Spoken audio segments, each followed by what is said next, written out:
Andres and Klaus Hartmann for this opportunity to address this issue here in Frankfurt, having in mind that this issue is one of the most important for understanding the present moment in the world. Before starting, I will allow me take down my coat. Das muss jetzt nicht übersetzen. So the T-shirt I'm wearing is from protests in Belgrade, and the symbol was appeared in internet, and it says "Support to the friend."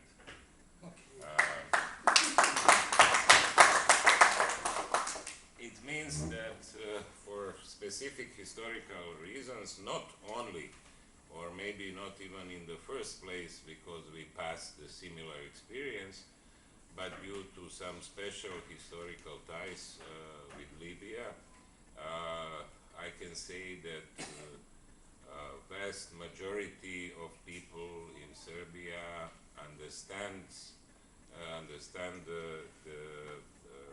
the essence of this war.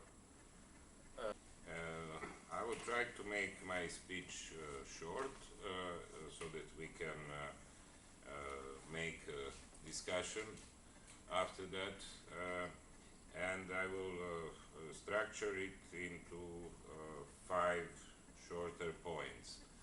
First would be a few words about geopolitical background of this war. Second would be about its criminal character. Third would be about these special ties between Libya and Serbia.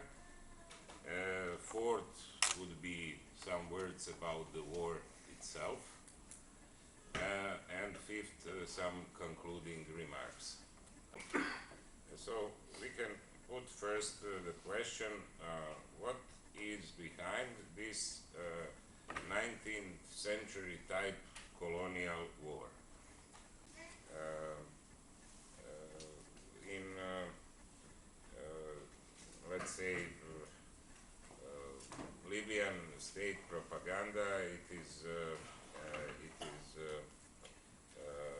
normal to call the so-called rebels rats. Also in der libyschen Staatspropaganda ist es üblich, die sogenannten Rebellen Ratten zu nennen. So I would start with some very free statement, and I hope that when I come to the conclusions, I can find it enough for you, and this paradigm can be broadened so that we are actually facing on global scale war between people and rats. Who would be the rats? The rats would be those who advocate liberal global financial system, and those who are ready to destroy every human achievement for money. If we see that the biggest Western governments are now following the interests and demands from financial oligarchy, we can say that in the way of its corporative character, what we are facing now is not less dangerous than Nazi fascism in the Second World War period. It is important to notice as well that the so-called war against terror or against terrorism,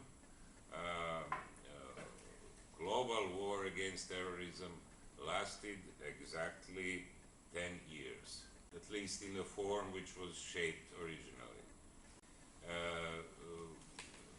We were taught that the worst of all evils is Al-Qaeda, led by Osama bin Laden, and that this is excuse for all forms of militarization, restriction of human rights, imposing police state system, and so on. And now, again, after 10 years, Al-Qaeda is becoming an ally again, and it is apparent in Libyan case. So, since for about 10 years, whole world, including the most important, all most important governments, were fooled by this false concept, we have to speak today perhaps about new form of crime, because how else we can name if someone is spreading by his propaganda monopoly such a big lie that influences behavior of whole world, other than crime against truth. When I said that we are facing a 19th century type colonial war, I had in mind a very poor justification of that war by the Western governments, especially in comparison to the war against Yugoslavia. The 99 aggression against Yugoslavia had been prepared for about 10 years with all forms of propaganda, embargo, political, diplomatic, economic pressure, and so on. And this war had been prepared within few weeks. So its colonial character becomes apparent to everyone. I don't know who is today ready to buy the war propaganda of NATO in this case.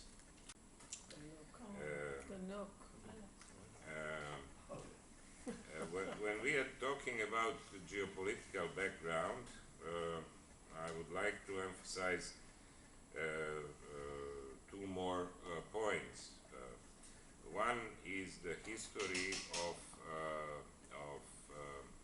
behavior, let's say, of the Anglo-American factor in the Arab world.